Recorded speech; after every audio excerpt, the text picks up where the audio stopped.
to Squad, your favorite source for everything esports and gaming. I'm Camille, and tonight, Emrub and the Duan are going head-to-head in Unmuted, giving us their takes on the latest stories, tweets from pros, Twitch clips, and fan creations. Then in Esports in 30, Marissa and Zurich are talking CWL Anaheim with Miles Ross. But it is Friday, so we have to kick things off right with lots of fire in Plays of the Week.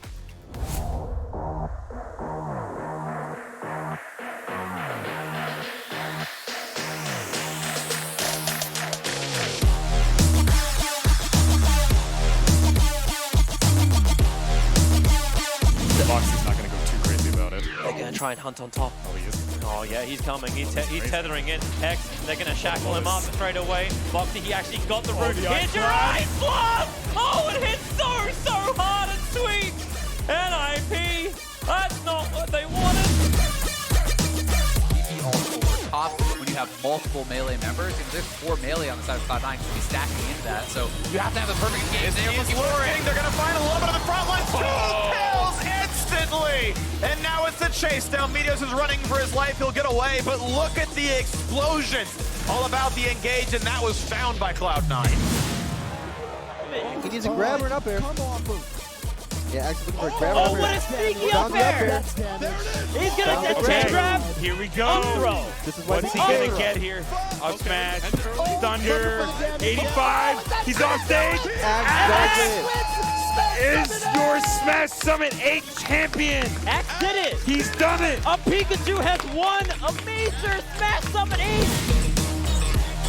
But if you take this engagement for too long of a game, so you're going to be in trouble when Ferrari comes back. They thought they were in Roshan. Zincu Pyro strikes for it. Now the Doombringer caught outside the pit. They got a the quick Aegis. dance. Oh, pulls him out! They won't get the Aegis to the chains. E-Home unwillingly repositioned. And they will push for more. Whisper was flagged as a hero. And man, he is one. He's an Avenger. Close that distance. They know Tea Party are going to be weakest at close range. And oh, hold it! Every single member ace of spades! Just 1v6! Are you kidding me? Oh man, everybody on Triumph has to be so heated right now. 생으로 트리거를 쓸 수 있는 상황이었는데 대시하다 올렸고 콤보 완주한다면 다 때려주네요. 언제까지 사커 완벽하게 쐐기를 박습니다. CA로 마무리. Summit's down. As you can tell. Yeah, well, Q's going to land here as Taze gets the kickback somehow. That was the safeguard into the kick flash, expecting the flash popper. But Summit had only used him. Sconity lands the Q. Tarzan had the whoopsie on the top side and then back-to-back highlight play. Looks to put a map on the board. Highly just trying to buy a little bit more time. But it doesn't really matter. As soon as the Transcendence expires, it might just be it. Bubble Grab is already good, hit. though. Down the grab. The grab is good, though. It's going to be taken out. Hagaman's going to be going down. The beat comes in. Dynasty. Can they actually do it? No way. He gets the right click against all odds. They look to turn this one around. The shatter comes through. Zephyr trying to beam them down. He'll get knocked up into the air. The OT plummets away. And oh my God, Dynasty. They turn it on its head. They make me look like a fool. 김우라 이것도 불안해요. 자 던졌고 흑마수리거 다 모으고 한 번 더. 자, 진기명기. 네, 진짜 진기명기 소리 절로 나오죠. 후지무라의 쿠나이쇼. 근데 못 이겼어요. 아 마무리 전탄. They found the backline, the Grimstroke. They had to remove and they couldn't have any more doubles. And now, well, is there going to be an Omnislice? Is there going to be something? They're up and towards the air. The Lowslope helping protect the Ember Spirit for the moment as PPD stands there saying, please hit me. I need some life back again. Thank you, Foxy. He's hit him twice, gives him the life. Savage Rock for 33. September epicenter. Ace 1 interrupted. It won't happen. The fire strike from Tiger. He's all over him like a hot rash. 2 down for NIP, down for 2 minutes. Side of things, but we'll get right over. Looney in a 1v5 spot. He's able to pick up 2. Finesse with his life. Oh my God, that's now 3 in a row. Can Looney pull this off? He's able to get back to full health. They line up in front of him. He's able to dip, dive, finesse. And now it's a 1 versus 1. What is this from Looney? still gets away! 30 seconds now on the clock. Phantoms versus Looney. Looney waiting. Looney the angle! Looney the 1v5! What is that?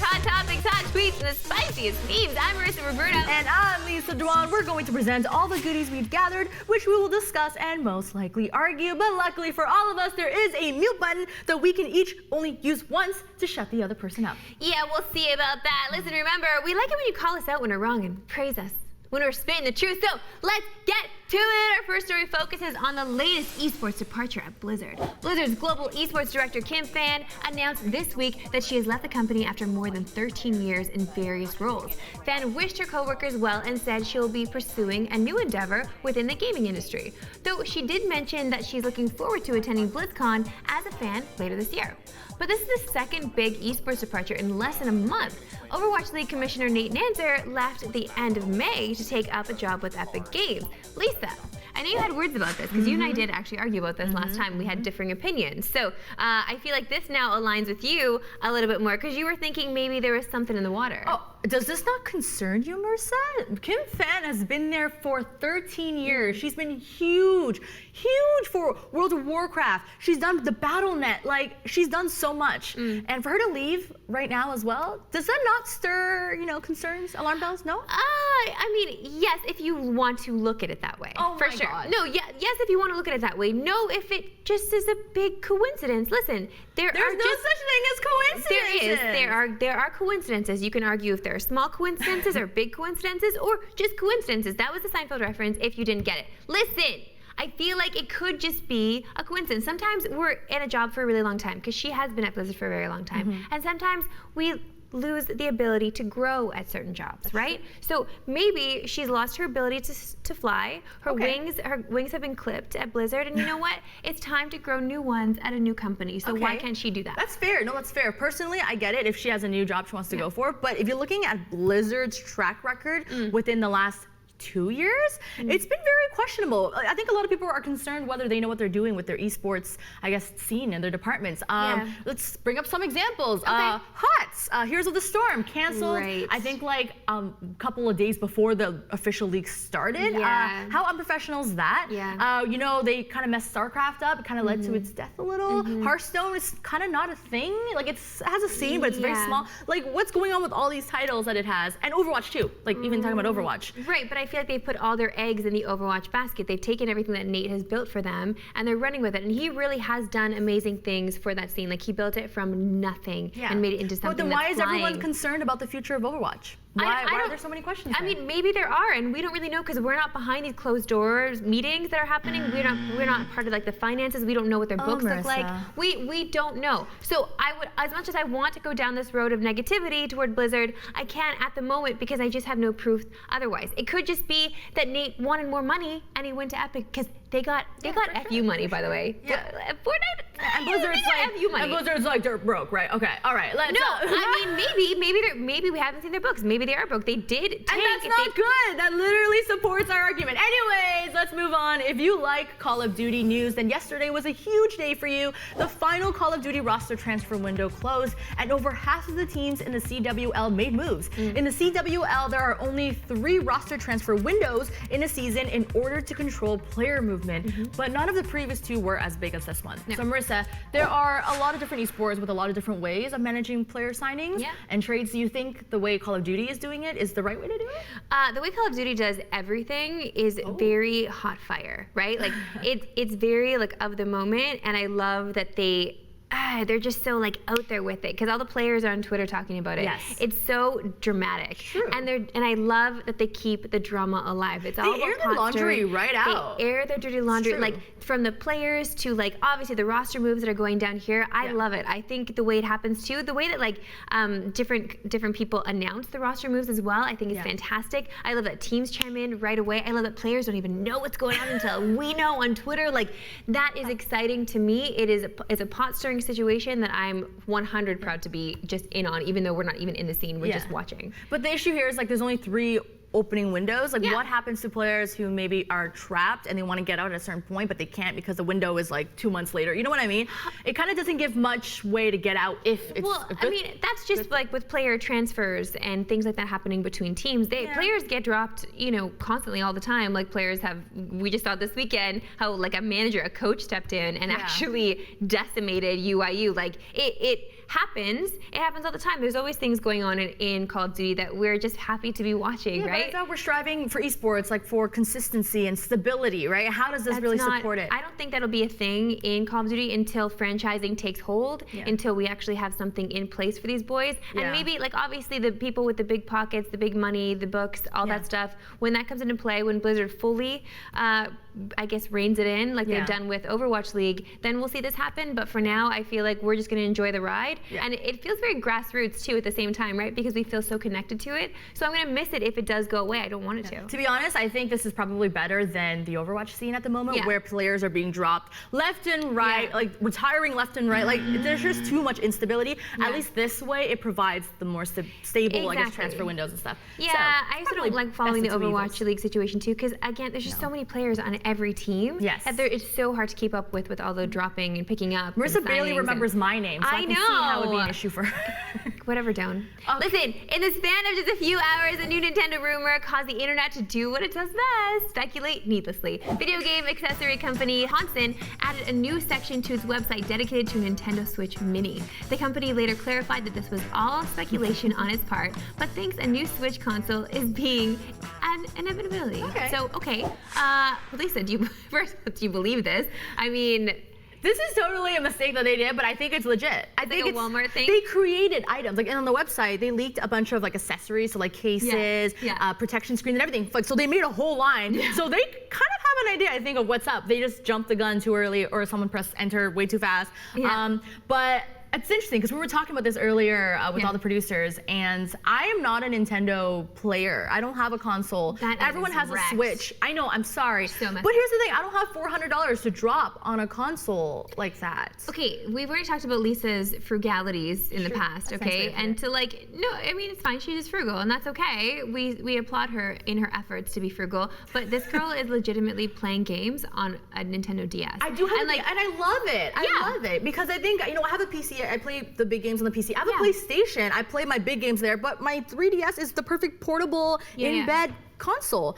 But you know what? If they are releasing if they are releasing a mini and it's you know, reasonably priced, I am actually potentially down to buying a new Switch console for the new games. I don't know if it will be reasonably priced. I don't know if it'll be priced cheaper than the actual Switch itself. Why wouldn't it? Who knows? Because it's a new piece of hardware that Nintendo can make money off of, and why would they? But the rumors say that the Joy-Cons will be attached and you can't play on the big screen, and for that I would pay a lesser price. Like, you know what I mean? You gotta pay less for that if they're taking away some functions. Or maybe they don't have to because they're Nintendo. They can do whatever the F they want. Well, then you don't get my money. Well, yeah, they won't get your money, but they'll get a lot of people. They'll get my money. They'll get everyone else in this Why office. would you Jordan's buy another money, one? Stab's money. Who's back there? Your money. JV's money. Listen, they'll make it a money. They'll be okay. I'm all over this. And Lisa, like, if you're so hard and fast about, like, you know, sticking to old school and not spending money on these games, and you want a controller attached to your screen, why don't you just play on your phone?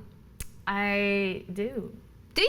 I play Bejeweled all the friggin' time. It's a real game. That's don't make fun of me. No, that's fine. You're allowed. Yay. So I'm a mobile gamer too. I don't know. That's a good thing. All right. Moving on. Our last story is about PUBG ripping off Overwatch. Specifically, PUBG is advertising the upcoming Nations Cup with an image that looks very similar to one frequently used to advertise the Overwatch World Cup. Neither PUBG Corp or Blizzard have said anything on the matter yet, but Overwatch fans are ripping into PUBG Online, of course. So Marissa, do you think this is plagiarism? So First of all, how dare anybody from Overwatch League talk about plagiarism at all. Did we not discuss how Atlanta Reign's symbol is an exact ripoff of something else that looks exactly like it? Like, to be fair, I took the magnifying glass out and I looked at the two images, and I did a lot of research actually. So if you look at the pictures, they're both like blue sky. You see the flags of all the countries in the background.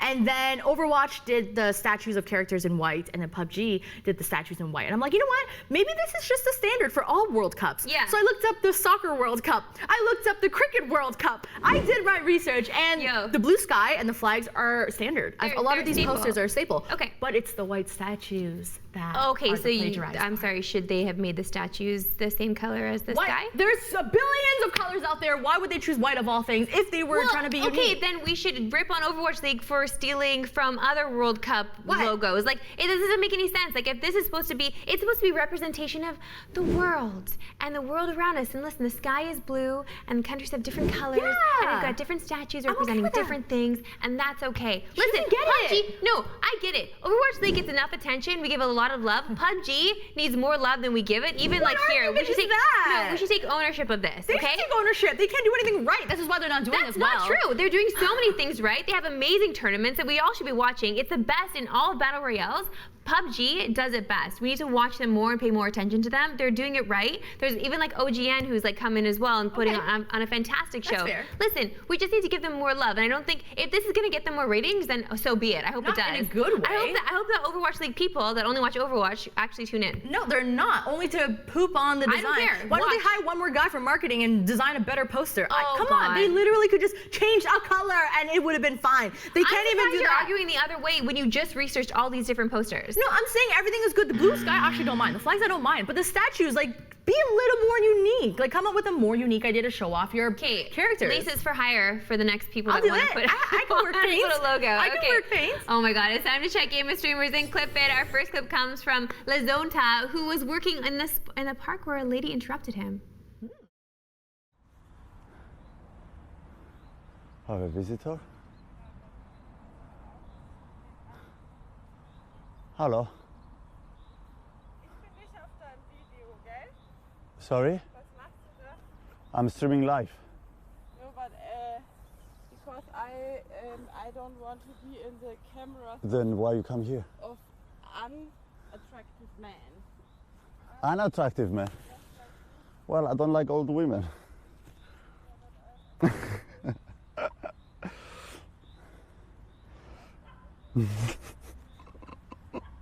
This is so funny. Okay. She's talking to herself. She's a bit crazy, I think. Okay, like I really hate that. Like she's a woman. She interrupted him on camera to tell him that she didn't want to appear on camera. Yeah, but it's like he straight up just said like, listen, I'm live streaming. Yeah. So like maybe just don't walk in front through. of the She camera. was literally a little tiny pixel until she came closer and appeared on camera. Right. Yeah. I don't understand that. Listen, like I don't know what the laws are in that country about recording or recording people in public, but like we don't like we're allowed to record here. If like you're in a public place, if you're outside of your home, you can be recorded legally here. So if you see somebody out with a camera, like just step aside then. Like that's all you can really do at this point. Okay, right? but would you not be a little, pretend you were like having dinner at a restaurant, public space, and you notice someone like live streaming and you're like there in the background the whole time. Would you feel a little iffy, or you're just like, you know what, that's the way it is? Yeah, I mean, yeah, for sure. If I saw a camera was on and like recording me eat, I wouldn't ask them to stop because I'm not they're not there recording me. I wouldn't ask them to stop. I would just like shift over to know that I'm not in the camera sight, or just move tables. Like, what are we? Well, I'm not going to stop somebody if that's their MO and they're a creator and that's what they're doing. Let them create. Sometimes I judge people for recording themselves at restaurants alone. Like I don't like seeing the whole vlogger thing, but like who am I to judge when I'm putting people on my Instagram constantly? Everybody in the studio knows it. It's true. If you're in my line of sight, you gotta you're be in alert.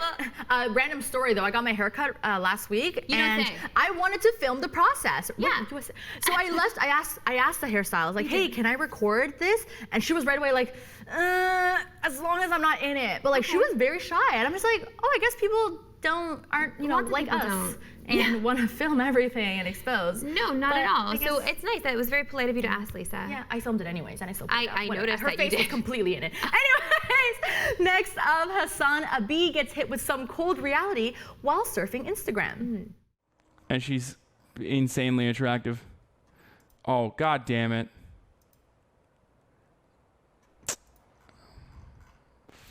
Me. Feels bad, man. That's how dreams go to die, dude. I'm gonna leave this one to Marissa because I can already tell she's fired up because Instagram isn't Tinder, guys. But Marissa, me and you actually talk about something like this on a show called No Filter. This is beyond. First episode on YouTube. Yeah. This is beyond irritating to me in so many ways, so many levels. I even had a discussion with this about like how guys. I'm like, who would follow somebody on Instagram thinking that like if you follow them, they're gonna like you and like maybe follow you back and maybe you'll date and get married one day. Are you serious? This has happened. Are you serious? Marissa, what? I know people who met through Instagram. Oh, give me a freaking break. This is how people meet each other now. Okay, once in a blue moon, maybe that'll work out for you. But I can promise you right now, 99.999% of the girls you follow on Instagram have no clue who you are, could give an actual F. If you like their, actually, you know what? Give them likes because they need their they need your likes, fine. But like the fact that you're gonna unfollow them because they have a boyfriend or they're married, like seriously, dude, are you not following them? Like look at all the photos he's looking at. Clearly he's entertained. Clearly he's got something for a spank bank. If you got something for a spank bank, boys, you're good enough. You're gonna be okay. These girls are not there to date you, okay? Nobody that you follow that's a girl, if you subscribe to them on YouTube, Twitter, Instagram, they're not there to date you. They have no responsibility to you or your penis. Sorry, like moving on. Just seriously, then unfollow all the girls that you follow then too, because you're not getting them. Wow. It's absolutely ridiculous. This is really awkward because I just feel like, you know, a lot of people are meeting each other on Instagram and dating. A lot of people? A lot of people. Real true story. Like, this is gonna be a long story, okay? So bear with me. Okay. I was in LA and I was having dinner with my sister, and right next to us, we noticed a couple having a date. And we're like, oh, you know, they're awkward. This is the first time meeting. And then they eventually started talking to us, and we got together in a group, and they met through Instagram. And literally, he just slid into her DMs, and like, that's how they started dating. And they're from different countries too. Like they flew to each other's state to date. Like that's just how modern dating is. Okay, but that girl was a public figure. Okay, like she had a lot of followers. She was a model of sorts. It's just it's those kinds of accounts where like I just 9 times out of 10, sorry boys, it ain't gonna happen. In other words, don't slip into her DMs. It's too big for us. Okay, Lisa, that was not the moral of the story here, but no, if you follow me, that doesn't mean that we're gonna date. F in chat, sorry. just get out, unfollow. It truly is the best time of day when you scroll through the Twitterverse to bring you all the things the pros bless us with from their timeline, like when bros are dealing with stress, but they cool because they just feeling themselves. COD Pro Method says, Roster Mania had me stressed, but then I saw myself in the selfie camera. Life is good. Like, them feels, but seriously, Lisa, like, just to bring it back to, you know, equality. If you were to tweet something like that, like Methods gets away with it because he's like funny. He's a good-looking kid, but like he's a funny bro. But like if you were to tweet something like that, like listen, I'm feeling myself right now, and you take a selfie and you like just put it out there. Like, do we not get cut for that? Do we not get judged for that constantly? Not follow me on social media at all? I friggin' do this all the time. I'm like posting selfies like, feeling myself. Woo! And everyone's like, yeah, girl, like, I'm totally feeling it. Oh, honestly, I think if you're feeling yourself, you put yourself out there. And people, I think, like that energy. So, you know what? I respect you, Methods, for doing you. And, you know, I think we should all do that. Why do we need to feel self-conscious when we're looking good? And you know what? Today is actually National Selfie Day. Is it actually? You just put yourselves out there. And if I see you tag me in it, tag us. Tag we'll us. Like it. We'll like it. Boost you. We'll pump your tires big. Big. That's right. All right, let's move on. The next tweet is just another reason why we love Echo Fox's founder, Rick Fox. He tweets, digital autograph, hashtag certificate of authenticity. He screen grabbed Leak Chat. Son of Jay says, Rick Fox, can I have your autograph? He responds, Rick Fox. Best I can do on here. How awesome is friggin' Rick Fox? He is so great. He just put it all in caps. That's Rick, the signature. Rick Fox. That's the best he can do. I had the pleasure of meeting Rick Fox before in person because I got to interview him.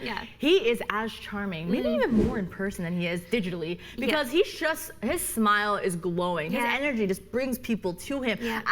I'm not a basketball fan, like huge basketball fan, so when I interviewed him, I was just kind of like, who's this guy? You know, like I didn't really know. But just his charisma, his personality is so good. I wish he makes platinum. I wish he gets up there. I wish he makes masters. I wish he goes pro. I will buy his jersey. 100. I'm his #1 supporter. Listen, all of us are. We stand for Rick Fox 100. I also met him in person one time at the H1Z1 Pro League when they launched that. Okay, press F and chat for H1Z1 Pro League. Holy smokes, did that ever tank?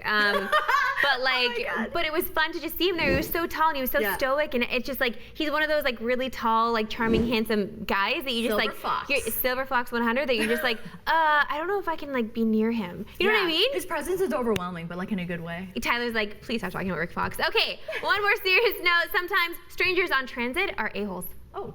Beast Coast streamer Phenomenal says, just got called a cuck on the subway for letting a pregnant lady have my seat.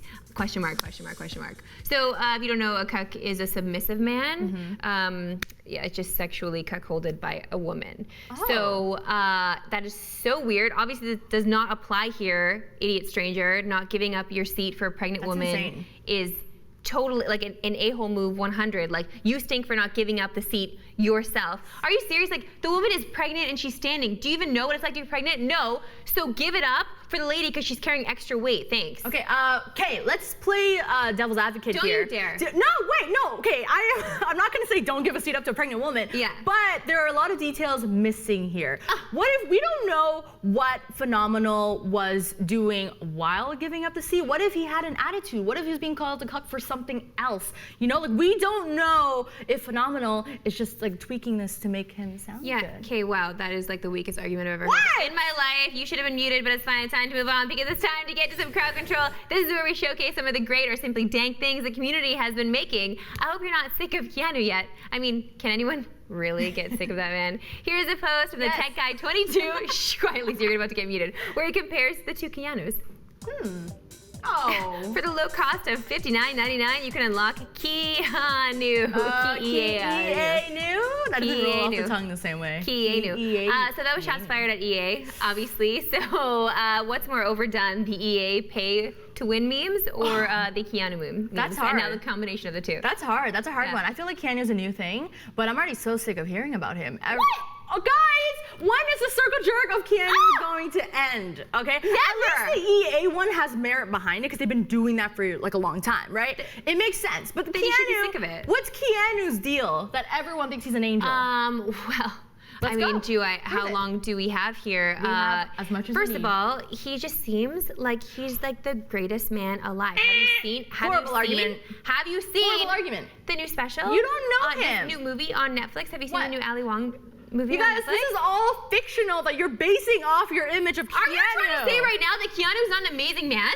Oh my God, he you guys grew up in Canada. He plays hockey. Okay, he was Neo. I know, I'm done. I can't. Let's move on because her arguments are the. No. You guys, send me real evidence, okay? And we'll talk. All right, we've always joked about trying to make a real-life version of Rocket League, but it seems like the ice crew over at the New Jersey Devils, that's ice hockey, by the way, guys, got to it first.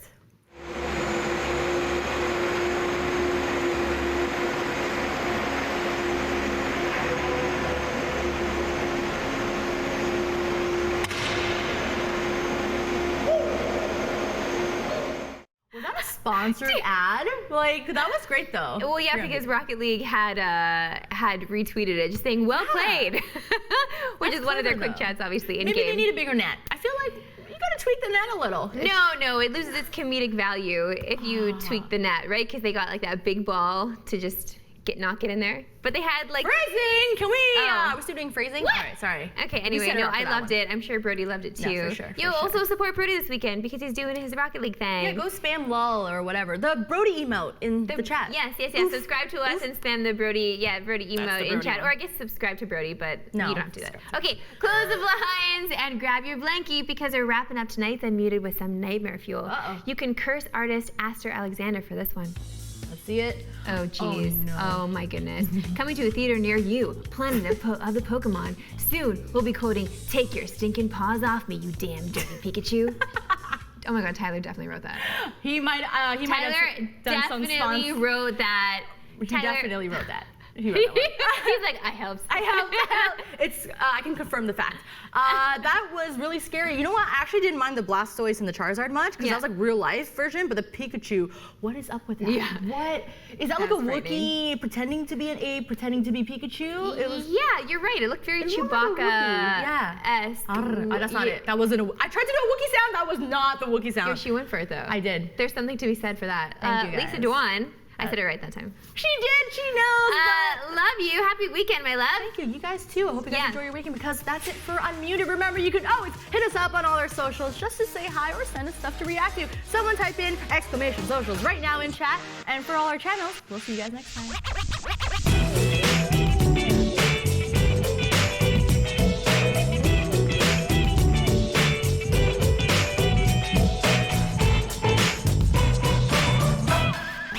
Because he loves Ariana Grande. Courage? Yeah, oh my gosh, straight up. They're like, I think side, they might be, let's Whoa, keep it later. whoa, whoa, Listen, welcome to another episode of Pog Jump. I'm Marissa Roberto, this one is Lisa Duan, this is Zedek and Buela, and that is Camila Salazar Hadaway. Perfect, perfect. So this is where we bring you the latest and cringiest, most awkward and hilarious moments from the esports scene. Yeah, so let's get right into it because no one likes being left hanging. What? Zurich. Okay. All right. But that's exactly what Call of Duty World League host just did to poor Crim6. In your PlayStation instant reaction, over to Katie at the desk. Rim is. All right, guys, you heard it from Crim6. Do not shoot. Do not shoot. Bodies, congratulations to Optic Gaming on that 3-1 win there. Yikes. You know what, to be fair though, this is her fault. To be fair.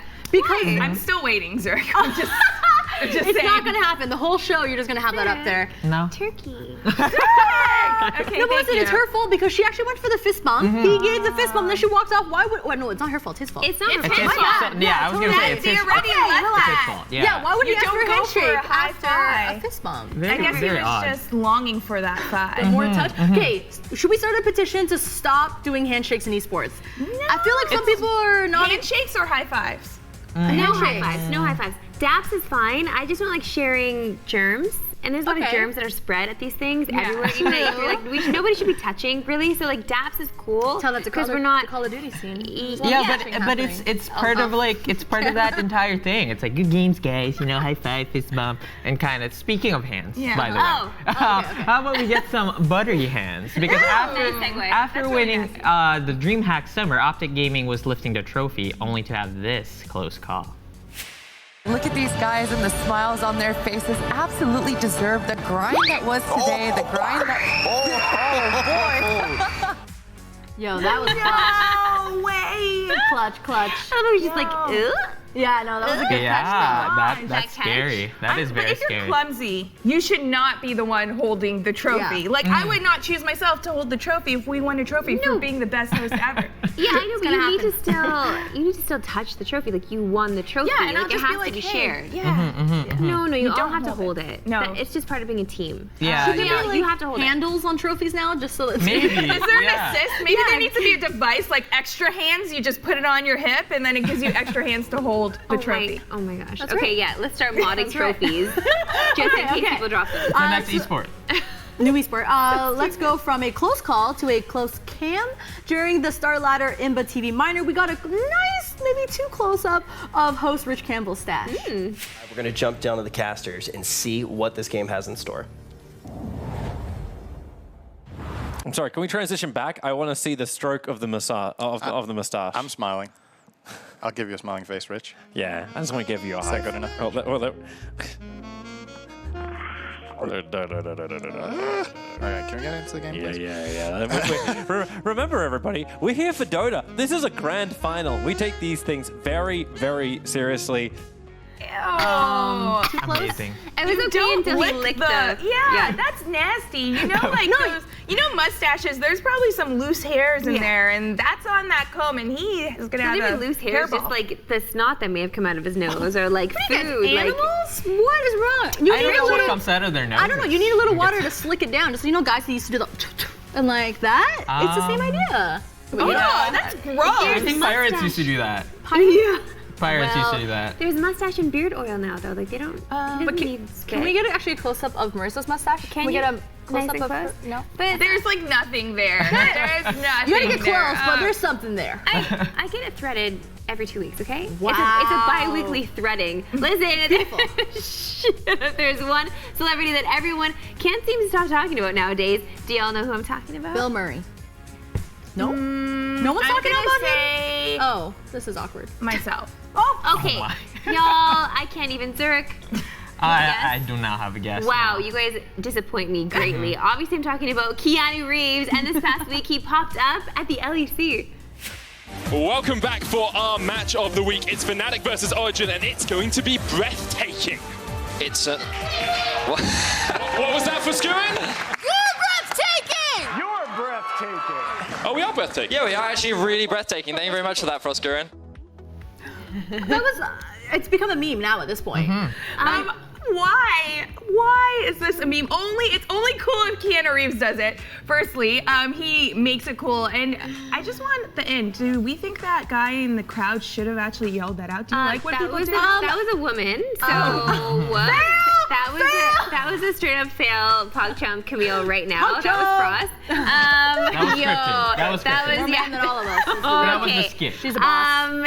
Yeah, no, I don't know. I just feel like I set people up so they would think that Keanu was in that video and he wasn't in that video. You guys are disappointed. We're gonna hashtag this. Keanu was at, in the LEC on our show. That's true. I'm Can sorry. we just put a Keanu graphic right here so he's technically here and you're not letting anyone down? I don't want to spoil anything, but later on in the show, Keanu does show up. Oh my God, he does. I already feel the tingles. Why do you have tingles? All right. We know why. Let's move on from the awkward gender switching and let's talk about this awkward interview instead. The most awkward interview moment of the week. The dishonor goes to the Overwatch League when the host tried to bring up a bet that Shock apparently was involved in. For this, for the Nighthawk Router Rumble, you guys actually made a promise with Seoul Dynasty that losing team has to buy lunch. Am I correct? Are you guys aware of that? I saw that on Twitter. What are you guys having for lunch? I don't know. What are we having for lunch? All right. Well, hope you guys eat something nice for lunch. Congratulations on winning. You guys, what are we having for lunch? That is literally every day at the squad state. That's actually legit. The squad office. What are we having for lunch? Yeah. We don't know. I never know. No, but I do love his. Okay. How do you recover from that? How do you recover from that? No, I understand that vibe though. Like I did the same exact thing because I saw because I don't even want to go into it right now because I've got my own PogChamp. It's fine. It was an interview that I did with a Scandinavian player and I thought he was from Sweden, but he wasn't. Oh, that's worse. And I asked him if he liked to fika because that's what you do in sounds like a swear Sweden. word. That's what you do in Sweden. Like fika, when you have it at 10 a.m. and at 3 p.m. It's like a coffee, like a warm drink with a treat. Coffee. Okay. Yeah. Okay. So you should lead with that. Yeah, I was like 10 and 3. That's a good time. So literally, I asked him about if he liked to fika and if he was fika in Canada, and he didn't know what I was talking about. He was like, "What?"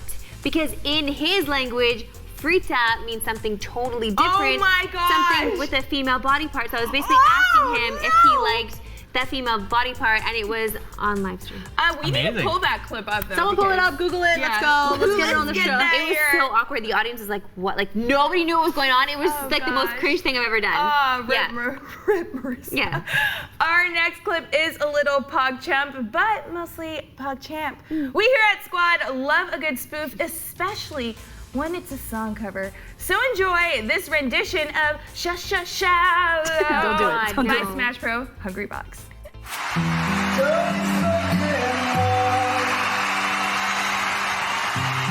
too tired of all they've done. All I regret back. That's why they had to throw breath. I'm sorry. In all the good sense, I find myself staying on stage. And in the message that I create, I'm on the stage now, as I go down, I'll never touch the ground. Can't see the surface, legs get me purpose, far from the schedule now. That is so brilliant. Oh my god. So wonderful. Did you guys know Hungry could sing? I didn't know that. No, I knew that. Oh, Yeah. Yeah, apparently he performed that like 20 plus times just to make that one video. So he's Oh my God. he's very well versed at this song now. He can probably sing it on command. Dude, these Smash Bros are so talented though. Like they're so talented because they always have their whatever summits they have or whatever comps they have, and they do little side things where they're all showcasing their talents. I think it's amazing. I love that scene. We should do more of that. Talent shows at Squad. Wow. Oh no! I'm so sorry, guys. Okay, let's keep the real music going. I'm so sorry you had to hear that. Yeah. This next clip also comes from Smash Summit 8, where Mango showed off his unique way of popping off. I know you're not dead. Axe choked it. His Mewtwo lasted like 12 characters. That was bad. I don't know what to say. Dang, Axe's Mewtwo was more of a problem than Mango's one. Oh, he's playing Swap. I meant to.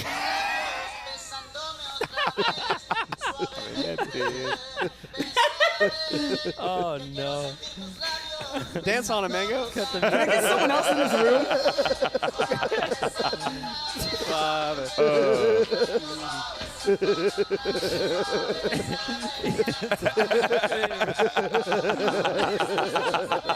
I mean, that's what you get. That's what you get losing to Mango on land. Yeah. That's what this is about. This is a well-deserved victory dance. Dude, I hate you so much, dude.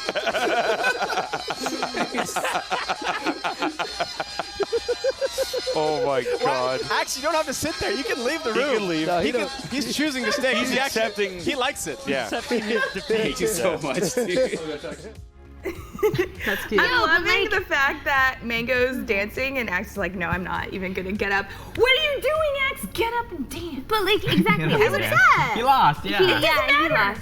Whenever you hear that song, you gotta dance. You should dance. Yeah, I would have liked Suavemente. I would have liked for Axe to just move his shoulders a little bit. Like, he can get into it. No, I think he's giving Mango his moment. It's almost like, you know, you won, you pop off on me, I'm gonna sit here, take it, because that's the right thing to do, because Axe is so precious. He is so precious. precious. I just like, side note, Mango's flip-flops. He could have worn sneakers. It's the Mango though. Oh my God. You can't really tell him to do anything. He's just his own Mango self. That's true, but what if he wore the flip-flops but painted his nails? No. Camille, how is that better? It's not. It's so much worse. It's art. It brings more attention to his feet. We want to avoid the feet. But it makes them pretty. No, it doesn't. No one that's covered in hair everywhere. Thank you. Thanks, Mango. All right, let's move on. You know what makes trash talk even better? When it's done by somebody's mother. So we're sending it back to the Dota 2 Star Ladder Miner, and let's take a listen. One second. Hey, Mom? Hello, where are you? I'm in Ukraine. I have a question for you. Do you think, out of these three choices, Sirius, NIP, and eHome, who do you think is going to win? What was it?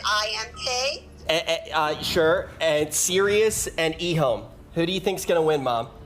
Serious. Sirius. You think Sirius is going to take the entire thing? All right, Mom, I love you. Okay. Shut up, Kyle.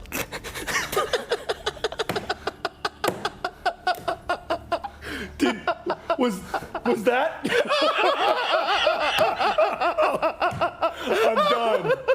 I'm done. This is the best panel segment ever. Oh man, I love my mother. I'm done. All right, well, Kyle, wow. I think you and my mom, Poor Kyle. That is amazing. Oh my God, Mom's a flamer. Yeah. But that's where he gets his spice moment from. like that. No. That's where Rich gets his spice from. I appreciate that. Mama spice, yeah. Straight up. It killed Nahaz. Nahaz didn't know how to I know. react to that. He was just dying of laughter in the corner. I don't know how to react to that. How would you react to that when a mom? He can't savagely rip it to her, right? So he had to just take it. Yeah. I appreciate that, Mom. Let's have her on this show. Yeah. No, Rich's mom. I really want Tina to come on the show. I want your mom too. Yeah, to come on the show. Tina, come on the show. No, We're calling you out. Please, you guys. She's actually in town right now, so let's not. Bring her in. No. I'll make a Tina, call after. maybe a surprise guest at the end of the show with Kiana. With Kiana. maybe. You're heartbreaking. Everyone loves a good show. Trust me. Okay. I know. Thanks, Red Bull. And G2's R6 captain, Fabian, would definitely agree with me. Well, all the best in the preparation for Raleigh, and congratulations on your victory today. Anything to say to G2, the fans, the viewers, etc. at the end of the interview? We have this really nice web shop, Parker. You know, it's www.g2esports.com/shop. That's like where you can buy our nice stuff, and then Okay, I'm stopping. Otherwise than that, thank you for your support. We appreciate it, and I hope we're going to do a good season. Are we not allowed to chill like that? He tried so hard. Yeah, he did a good tried. job. Why not? I love that Parker's just like head down. He let it not say happen. anything. He just lets it go. Yeah. Like, Yeah. no, stop. I mean, I don't mind that. I think mind it. everybody understands. And he's giving love to his org. His org definitely would have given him a little something for that. Extra, right? But wouldn't you Yeah. more like ask people to go to the social because you know that's going to be the top link. they want that. And it's going to be pinned there on their Gotta get that Twitter, so then green. you don't seem like a complete like jerk doing that. No, Is it I don't really a think jerk jerky. selling your own jersey? That's not a jerk move. Are you guys kidding me right now? In an Yeah. interview? I don't mind it. Interview? It's tough. It's tough. That situation. It's very awkward. Yeah. Where else are you supposed very to show? unique. Where else are you supposed to sell No, yourself? that's the thing. Chill Like, right here on the couch like I just did. But this is the show. Exactly. This is the equivalent of what he just did. Exactly. Yeah. When you're on a show and you're asked to be an interviewee, like you have something to sell usually, so that's fine. I think it's totally fine. I think it was fine. I think he did Listen, it's time for our very last clip. We dished it out enough here, so we thought it would only be fair if we turned it on ourselves. Our last PogChamp moment comes from our very own Camille Salazar-Hadaway. Guys, no, it's not that good. It's not that good. I'm the Grand Marshal of Drake. This place ain't fake. Oh! I'm the best MC in all of the street. You know they call me Cammy. Wait, what? Yeah. Because street Cammy. I tried. That did not rhyme. I couldn't think of anything. No wonder she was justifying the other rhyme. Yeah. Boats and cloaks did not rhyme. I don't understand. Oof. Camille. That's a tough one. What? Isn't it written for you to already rhyme it? No, you're you missed writing a lot. yourself. You gotta write it yourself. She wrote that, which makes it worse. Oh, Camille. Camille, explain yourself. I thought we were turning it on all of us, not just me. No, it was you're the worst one. Secondly, I ain't a rapper. I'm too busy drinking my Red Bull. Thank you. And I'm so sorry you had to say that again because that was horrible. Red Bull does not make you a better rapper, obviously. No, it but you know what? I think it's time for you to close out the show with your rap. I think you should close it out with your rap. Okay. Let's give it live. Crap, I was not prepared. Okay. I'm Break it feeling down, it. y'all. I may not be a rapper, but here's something proper. I'm showing love to the squad fam because that's who I am on the couch. Please, I'm sorry. Everywhere. I can't. All right, guys, That was that's it for Pog's chat. That was really good. Honestly, guys, Pogs in chat. Which moment was your favorite? That was an obvious one. We want you to know. Let us know in chat right now. You can always let us know on our socials at Squad State. And we hope you guys enjoyed. Bye, guys. That was pretty good. I really got their spit everywhere.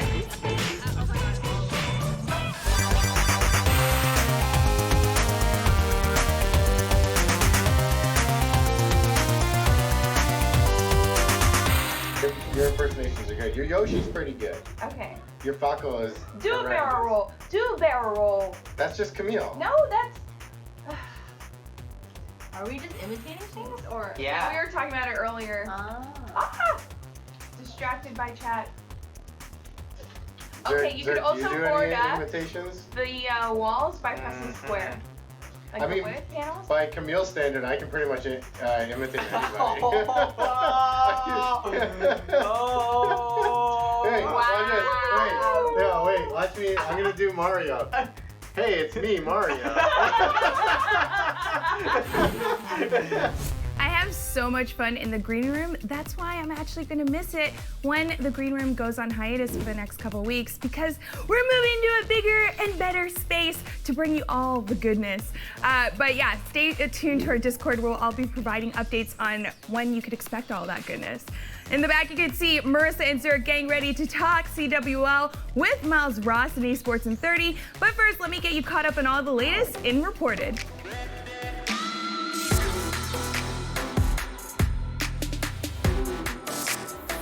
Every Call of Duty World League season has 3 roster transfer periods, and the final one of the current year ended yesterday. And you better brace yourself because nearly every team in the CWL made roster moves at the last minute. Let's run through the roster apocalypse as quick as we can. Midnight added Frosty, Royalty, and Zapdos to compete alongside Lamagod and Parasite. Enigma 6 has signed Mayhem and Brezzy, who replaced Frosty and Jet Li. Nilsson, Cammy, and Weeman are teaming up with Rated and Joey, who hold a spot in the league but don't have an org. UIU changed up nearly all of its roster with the signing of 4 new players: Phantoms, Blats, Classic, and Saints. On Reciprocity, Alex replaces Shawnee on the starting lineup. Heretics made its first move of the season by signing Watrex and dropping Sukri. Gunless and Assault have found a new home on Team Envy. Gunless hasn't played a game in the CWL for a month since his benching on Luminosity. Huke joined Splice as a part of a loan with Team Envy. And that's it. Those are the final CWL roster moves of the season. You can look forward to this happening all over again when Modern Warfare comes out later this year. The Epicenter Major in Dota 2 begins tomorrow, and Team Liquid has finally confirmed who its new 5th player will be. The org has recruited veteran mid laner Weeha to fill the role left vacant by Matumba Man, who went inactive just over a week ago. Weeha last played for Chaos Esports Club at the start of the year before taking a brief break from competitive Dota due to health reasons. Weeha last played for Chaos Esports Club at the start of the year before taking a break from competitive Dota due to health reasons. The announcement comes days after Weeha was spotted practicing with Team Liquid online. Weeha's a good replacement for Matumba Man, even if it's only for a short term, because he's well known for making unpredictable and off-meta picks. Liquid's captain Kuroki has said that while Liquid played well at recent events, they've become too predictable. All this means is that Liquid just became the team to watch when Epicenter kicks off in less than a day.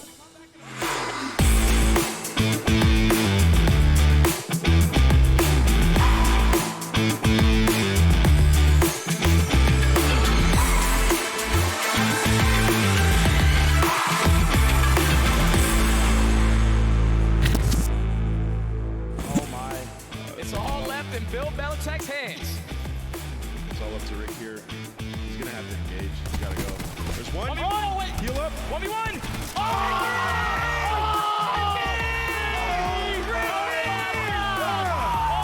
My God, seconds needed. Can 100 Thieves do it? Nobody there for Gen G, and that's back to back. 100 Thieves are your 2019 CWL Anaheim champs. Hello, and welcome to another FPS Friday edition of Esports in 30. I'm Marissa, that's Zurich, and this past weekend was Suns Out, Digital Guns Out in Anaheim for the CWL. What did you think about that one? Yo, I can't even take credit for that line. That was Nicholas. That was Nicholas. That was straight up Nicholas. Really good though, really good. Excellent, Nick. Kudos to you. Zurich, I know you watched, so quick thoughts on the tournament? First of all, I was wrong because I called an Optic and 100 Thieves finals because I wanted that to happen. So close. It was so close, like one match away, but Gen G pretty much was just like, no, that's ours. Yeah, I know, took it all the way. but we did get the classic FaZe Optic face-off. Yeah. Which was fun. Fun. OG Scump in there, some pop-offs. Amazing. Yeah, exactly. Like, it's what you like to see. I was very surprised with 100 Thieves. I just didn't, I thought, you know what? They had their one off. Like, they're good. Now the other boys are going to run. They're going to run through and they're going to take what's theirs. No, and I also thought that EU was going to do something here because they were been so close for so long. But alas, it was not to be. I actually got to be at the event just for a short while. I wish I could have been there longer, but I had to come back to Toronto to cover the parade because, you know, the Raptors ended up winning the championship. I don't know if you guys heard, but like Raptors are world champions. But let's bring it back to COD here because it was definitely an amazing tournament and one that gave us so much to talk about. Thankfully, we have an amazing guest calling in today to talk to us about it. While we get Caster Miles Ross on the line, why don't you check out these highlights? And now Zed, they already have the information. They know he's around house. Arcees dies. No one's on bomb. Yeah, honestly, someone could hop it. You just force the bad gunfight. Zed with the next, and now you can't. You gotta hunt this man down. Flash him down. Zed gets the next, and he gets away. Touchdown, Clayster. You cannot do that. Scump goes in, tagged up, backed up. It's Celium with the cover, and Scump's gonna have to back away for now. The Maddox advantage. Scump goes through, and Scump snaps, wins the one-on-one. It's all left in Bill Belichick's hands. It's all up to Rick here. He's gonna have to engage. He's gotta go. There's one. Oh, wait. Heal up. 1v1. Oh!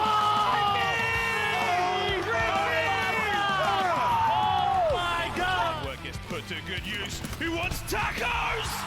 Oh my goodness! Anything, when they're peaking, they are gone so quickly. Can TJ trade on them both? He does! He does! And then he snaps on to a third! What is that, TJ? His teammates clean up the kills at mid-map. What in the hell was that? What was that? Scraps just killed everyone on his team and himself. Things will get right over. Looney in a 1v5 spot. He's able to pick up 2. Finesse with his life. Oh my god, that's now 3 in a row. Can Looney pull this off? He's able to get back to full health. They line up in front of him. He's able to dip, dive, finesse. And now it's a 1 versus 1. What is this from Looney? He still gets away. 30 seconds now on the clock. Phantoms versus Looney. Looney waiting. Looney the angle! Looney the 1v5! What is that? Next wave of kills as 4 go down. Gen G are on the point. Ooh, we got 3! You know what that means, friends? It's taco time. Optic fighting to the nail. Now TJ has returned to the other side of the map on a 9 spree, make it 10. Finding kills that are insane to see. Of course, invested. Envoy's played it so smart. He shuts down Krim. Scum shuts down Mox, but there's 13 seconds. Envoy, all he has to do is play time. He checks the bomb. Scum falls and Gen G do it. 202, 201, a nail biter, Joe. Everybody just making top tier plays. Priesta with 4 in a row. Is that the dagger that they need? 5 seconds needed. Can 100 Thieves do it? Nobody there for Gen G, and that's back to back. 100 Thieves are your 2019 CWL Anaheim champs. And there you have it, 100 Thieves lived that second trophy high, and this time with Nadeshot in the house. Joining us now to break down the CWL Anaheim, we've got caster Miles Ross. Welcome. Hi guys, thanks so much for having me. We're so freaking happy to have you. Obviously this whole weekend was hype, but it feels like not too long ago we were talking about how 100 Thieves was struggling with Pharaoh, and just 6 months later they've gone back to back. So break down the importance of Priesta and Crowder and just the growth and success of this team. I know, well they went from a team that couldn't win a hardpoint map to becoming the very, very best hardpoint team in the entire world. And I think Priesta as a player, he's so fast, he's such an incredibly flexible player. He brought a lot of intensity to the squad, but the biggest change was really Crowder. Crowder as a coach, he's come up with a system which to this day remains a secret to he, obviously the players in a very, very select few. And we may never ever know what he's actually teaching them, but there's a method in which they play hardpoint which no one else is really doing right now. And a combination of the skill across that entire team, finally, they look like the sum of their parts, which is really exciting.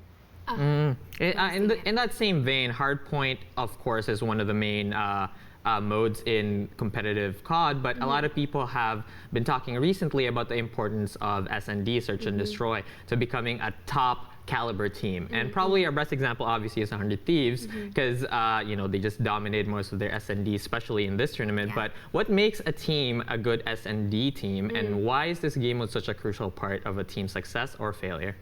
Well, Search and Destroy in Call of Duty, in the CWL we play best of 5 series, and Search and Destroy is the second and the final map in a series. So a lot of teams, if they're not really solid at Search and Destroy, they end up winning the map on the respawn. So they win the hard point, they win the control, and they win the next hard point. If you're a great Search and Destroy team, then you can potentially close series out in 3. I think in this game in particular, what makes a really, really great Search and Destroy team, of course, individual skills great, but especially with teams like 100 Thieves, they've got such a deep playbook now. Players like Crowder, and also coaches Crowder, he's really managed to turn that team around for a squad that struggled a lot in London in Search and Destroy. He's managed to find ways to, and again, this is all secret information that we try to get out of them. We really try, friends. He's managed to turn that team around, and again, through just sheer force of will, they've really become an incredible squad. Do you like that pace change? Because Search and Destroy does not almost feel like a COD mode. Do you know what I mean?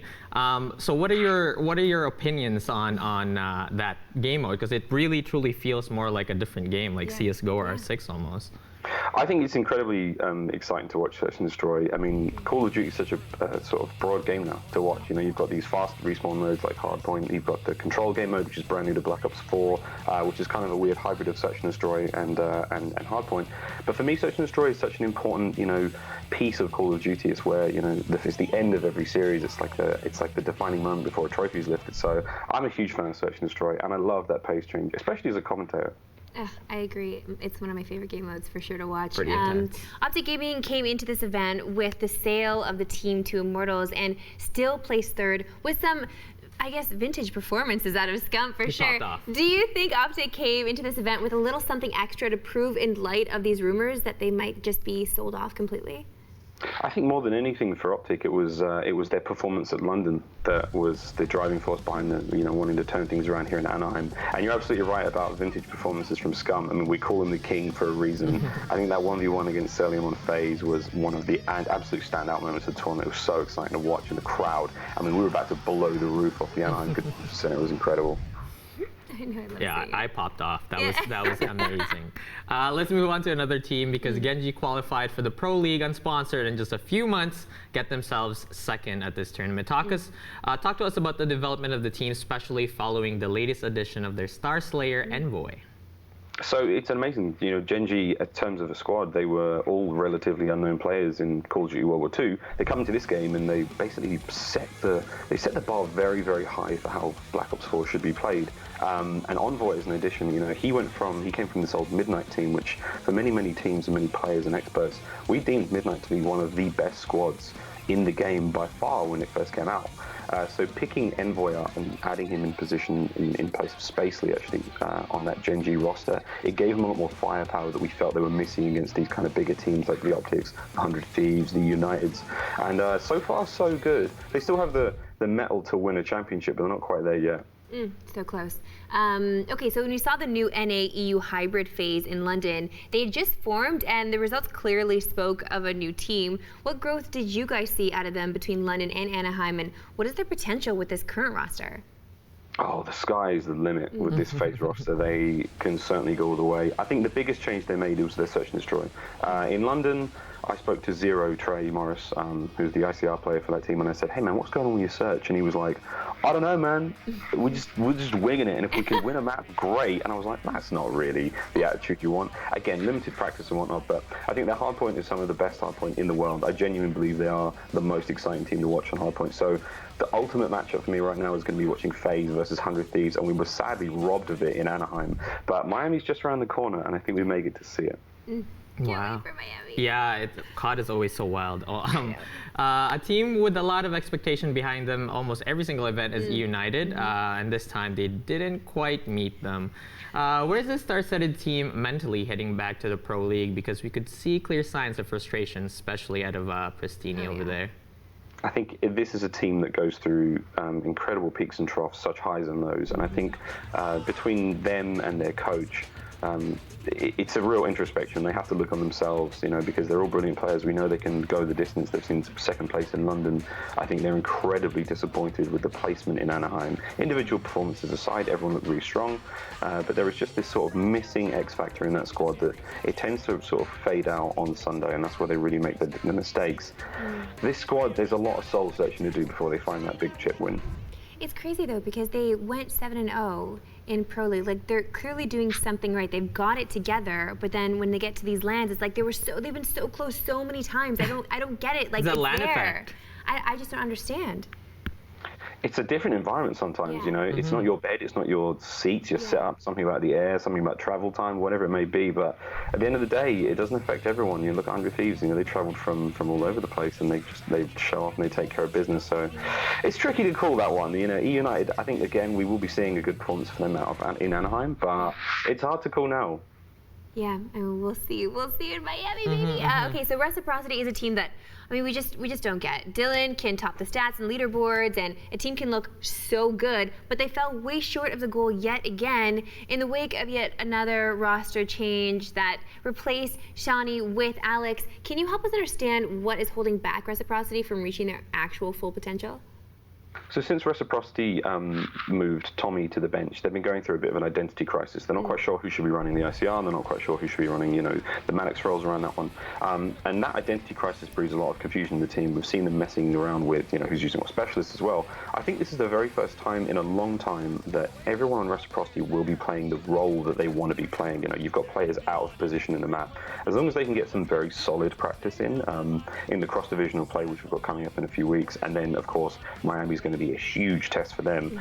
I genuinely believe that by the time Champs rolls around, that final event in LA, I think we will see Reciprocity playing much closer towards the potential of that roster as opposed to where they are now.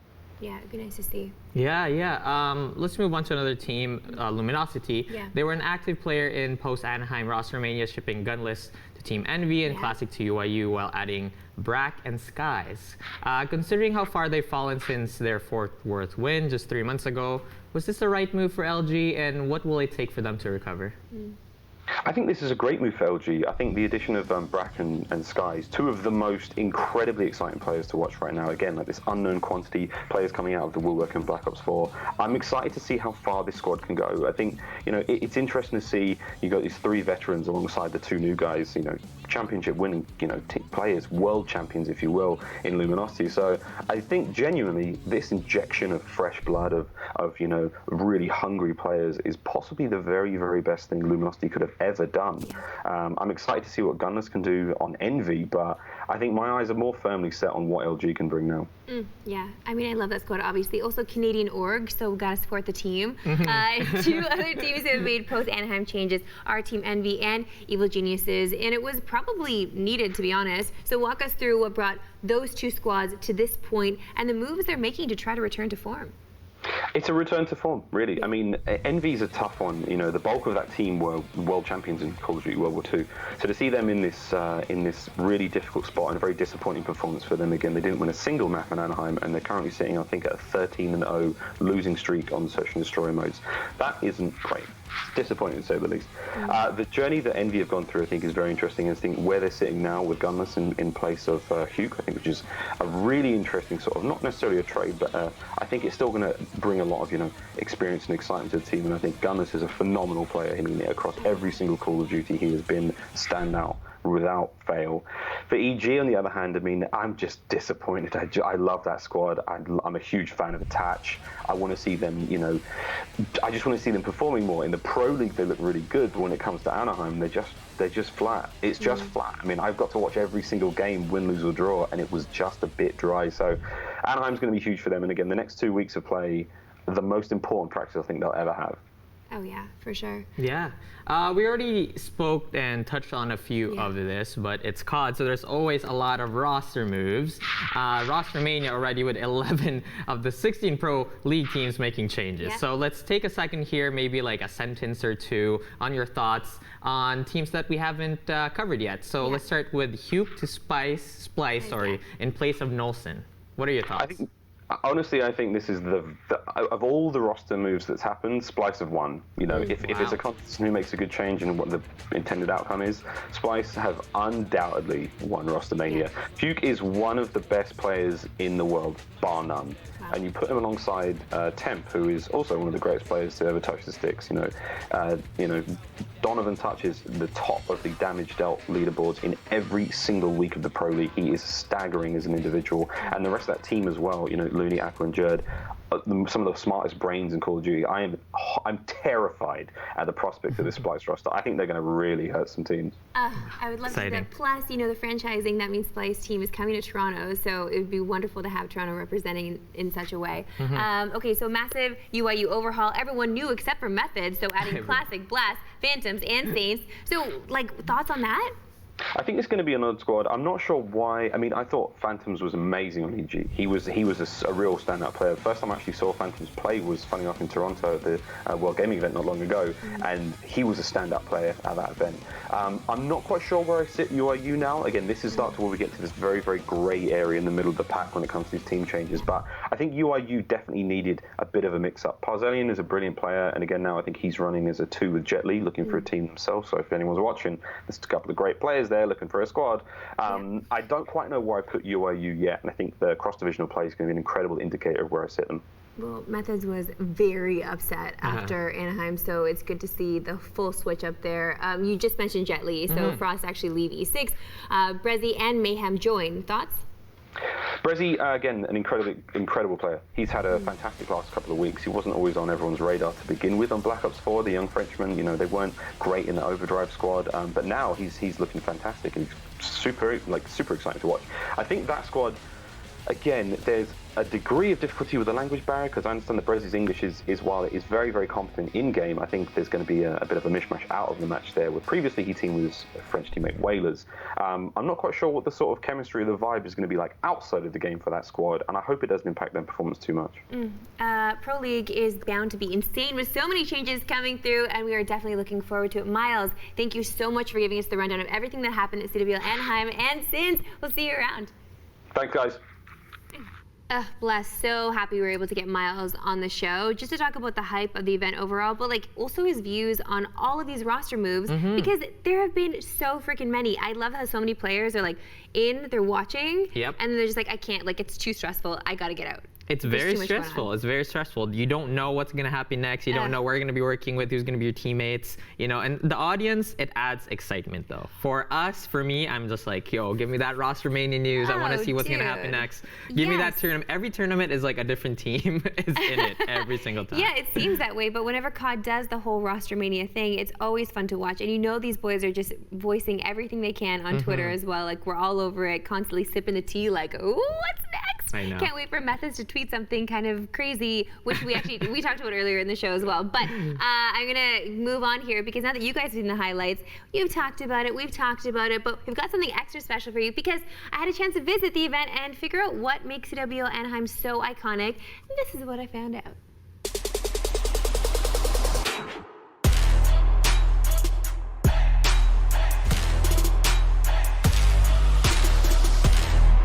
One of the most iconic events in the CWL season takes place right here next to Disneyland in Anaheim, California. But there ain't no ride in Disneyland that'll top a Call of Duty LAN. Am I right? Let's go. Looney, CWL Anaheim is considered to be one of the most iconic CWL events of the year. Why is that? I think it's just the atmosphere. The fans come out here, they're loud. They get loud out here. And I don't know, I think it's just being in Cali. Everyone loves being in Cali. It's a reason to be on vacation to Cali, so I think that's why it gets that much receipts. And honestly, personally, this is the event I would want to win. Well, it just kind of became known early on. It's been a flagship in the Call of Duty community, and it became known early on as like the big event each year, and it's just always so hype. Everyone loves to be here in Anaheim. You know, Anaheim is the biggest Call of Duty event out the year, and it's been like that over like the last 6 years. It's on the West Coast. It's the only West Coast event we have throughout the year, but all the major content creators come out, all the players come out, and this has just been iconic. You know, about 8 years ago, I placed top 8 for the first time in Anaheim in this venue. It wasn't for Call of Duty, but it still holds a special place in my heart as well. It's just the fans. I mean, the space in here is incredible. All the partners that contribute, the sponsors, and so many passionate supporters come out here to root for their favorite teams, and that's what makes it iconic every single time. Well, it's had a really rich history, and it actually started back in 2005. Before it was specifically just for Call of Duty, there were a lot of events that were hosted by MLG here. So over the years, it's not just the COD community. It's been League of Legends, it's been Halo, it's been StarCraft. So all of these people know this event as a place to gather as an esports community. And now that it's evolved into Call of Duty, I think it's only made that bigger and better, but it has a really, really rich history. 100 Thieves go back to back. 100 Thieves are your 2019 CWL Anaheim champs.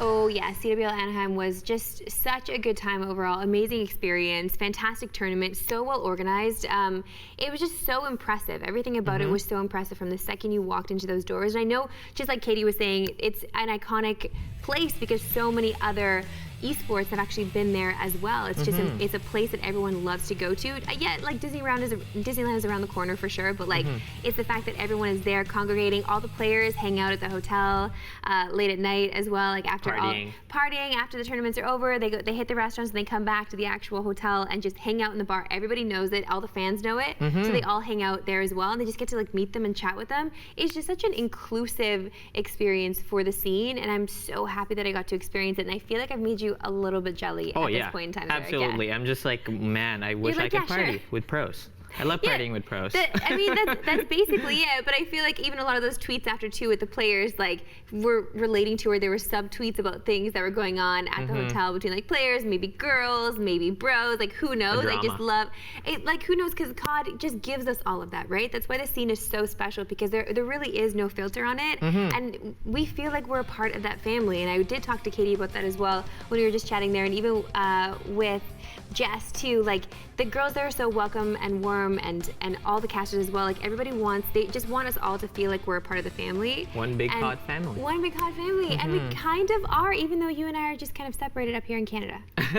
Or it's okay. But, like, we're always separated out here in Canada. It's true. Isn't that the way she goes? But we do have that championship now. World champions. That's right. Just gotta bring it back. But, world champions. How do you think does the COD scene compare to, like, the other scenes that you've done? Because you've done other scenes, right? So, like, how was the atmosphere compared? You know, for example, like the CS:GO, the PUBG tournaments. Like, what is the difference? The main difference that you noticed? It's tough to say with CS:GO. CS:GO is just a completely different vibe altogether, because I feel like it's just longer running, long standing. Longest of all time. Longest of all time. Plus, like, it's PC versus console, and I feel like there's still a difference when it comes to temperament with those types of gamers. I just it's just a different vibe that you get from each scene. I mean, of course, Rocket League, like, covering Rocket League is vastly different, because there's so many minors in that scene, and you kind of have to, like, watch what you say, and, like, there's not really drinking allowed, but it's like, if you see someone drinking, do you tell on them? But you don't want to be a narc. So it's like, it's always like I'm walking on eggshells in the Rocket League scene